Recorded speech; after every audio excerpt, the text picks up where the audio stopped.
him.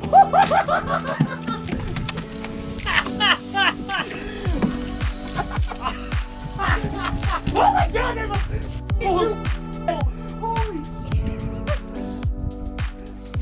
Hey YouTube, welcome back to Locked In Anglers. Today we're going to talk about another key bait for our early pre-spawn bass fishing stuff. We catch some giants on these baits. It's a fun bait to fish, really. So what we're talking about here is the good old-fashioned lipless crankbait.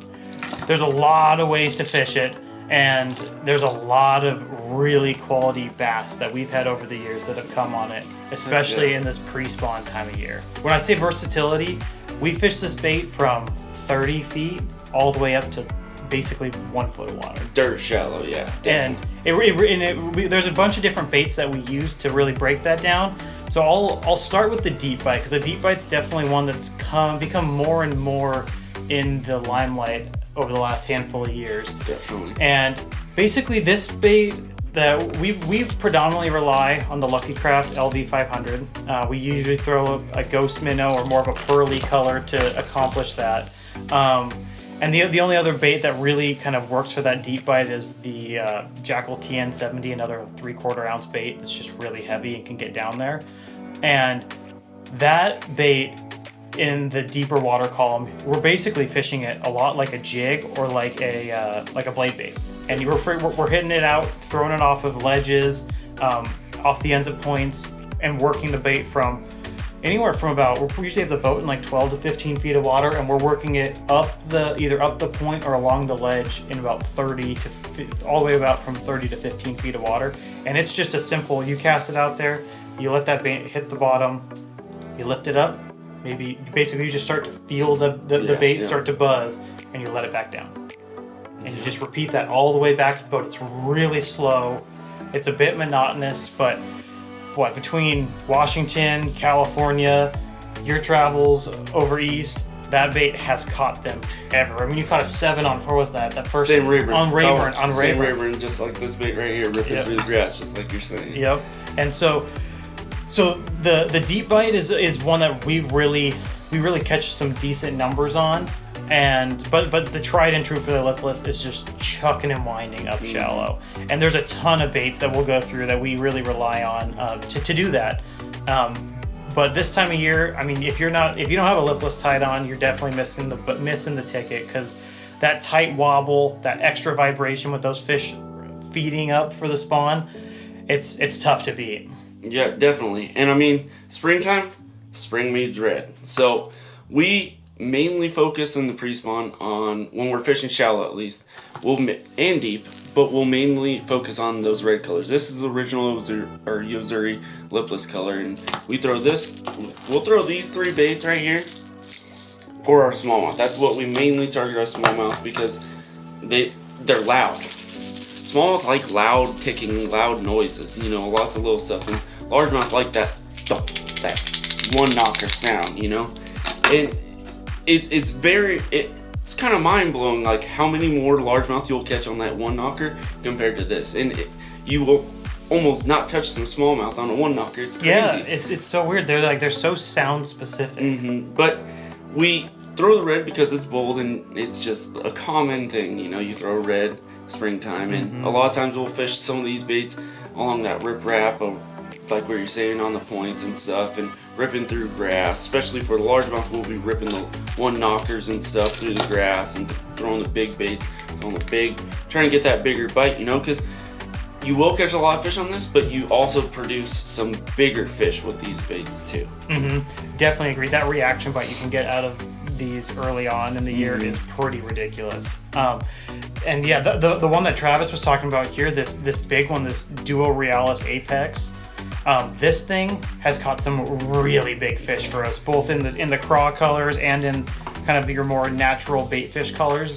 It's got a very quiet knock to it, and it's something about that subtlety mixed with its size really draws some big strikes. Yeah, it moves a lot of water. So like when you're fishing that dirty water, because it's spring, stuff's raining, water's getting dirtier, but like this bigger profile and that knocking noise, it really draws them to them, because this is moving so much water compared to this. I mean, look at the size difference, and this is a bigger bait too. But yeah, it's fun. I mean, I love this stuff. This is so fun. Exactly. And then the only, especially for this pre-spawn, we're really focused on the red. We'll mix it up a little bit with color, but for pre-spawn, we'll stick very, very natural outside of that red. So you're talking perch, you're talking kokanee or a trout color, and then just your general minnow color. And then if we're on shad bodies of water, it's really hard to go away from just your sexy shad, your clear shad, your translucent shad colors. Yeah, I mean, this bait right here, I've caught some of my biggest smallmouth and some of my biggest largemouth on this bait right here. I mean, this thing's just abused. Beat to heck. Yeah. One day I caught 3 5-pound smallmouth on it in 3 hours. Yeah, crazy. And the lipless is pretty overlooked, especially in the Northwest. So it's something that, and mostly because we have a lot of aquatic grass here, that isn't as conducive to ripping out. We don't have as much of the hydrilla up here. So guys can get really frustrated with the bait getting bogged down. But that really is, what's really helped us is how dialed in our gear is. So we run exclusively a G Loomis 845 crankbait rod. That is by far the best one we've ever found. It's got a really quick action to snap and clear the grass off of your lines or off of your rods and bait, so you can keep fishing that lure and that retrieve without bogging it down. But it also just folds like a noodle. And I mean, the biggest complaint you hear with lipless is people just lose fish. I mean, that's why people don't fish them. It's like, how many times do you hear at the dock, oh, I had some big ones on, but that's just lipless fishing. No kidding. You hear it all the time, but with us, we've got our gear dialed in so well with that 845 that I mean, I have just about as much confidence as if it was on a jig. I mean, we just basically bury the rod in the water, don't let them jump, and just grind them in because we know the rod's going to take care of the rest of it. Definitely. And then for our reel, we really mixed it up between like a 6-2-1 and a 7-2-1 reel, just because it's all just based on how deep we're fishing. We're fishing deep. Really. We'll go to the slower gear ratio. If we're fishing up shallow and we're burning it in 1 to 5 feet of water, we'll go up to that 7 and just make sure that lipless is just ticking the top of the grass, because that's the key. You don't want it to get buried into it. You want it to either be hopping along rocks or just barely getting the top inch of the grass and then clearing it and getting that reaction strike coming out of it. Definitely. I mean, what you're going on, how you want to slow it down. You even want to slow it down when you're hitting riprap. If you look at like some of these liplesses, the front of it's just beat. Hope you guys can see that. But yeah, it's just beat down because I'm tick, tick, tick. You're just ticking the top of that riprap. You're trying to go fast enough they don't get wedged, but you're trying to go slow enough they stay up top, because you're just mimicking a crawdad coming out of that riprap, Exactly, and that leads to our next point is you always have to be checking your hooks when you're fishing liplesses on rock. We probably put on, I mean, if we're on a lipless bite and there's any sort of rock, we're going through 3 sets of hooks in a tournament day, because we're just beating the living heck out of them. They're getting dull, and once your hook sharpener's running out, that's just, it's high time to just have that extra pair of replacement hooks. Definitely. And then for us, we always replace replace the split rings. We always switch to our owner hyper wires. They're just the strongest ones out there. And then for our treble hooks, we mix between a handful of different treble hooks. But really the main concept that we want to focus on is, one, you want to have just the same size hook to match the bait. But the main thing that we look at is the type of bend on the hook. Do you want to talk about that?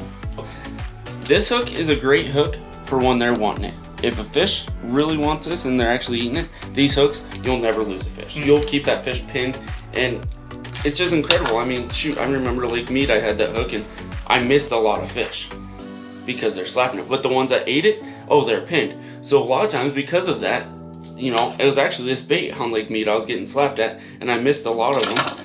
And so I changed out the hooks to the more round bend, that don't have that inward pitch. And I hooked up a lot more fish, because when they're slapping at it with this inward point, they're not getting connected because it's pointed in, it's not so open like, hey, I want to grab you. This is more like, hey, you ate it, I got you.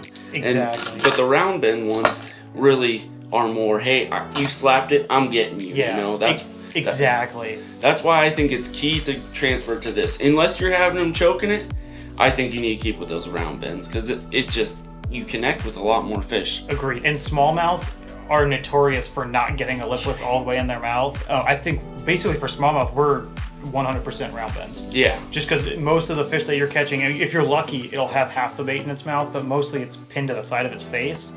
And so it's really important that you have as much surface area as possible to target or to basically let them hook up when they're hitting it at 20 miles an hour with a drive-by. Like they'll usually hit with that reaction bite.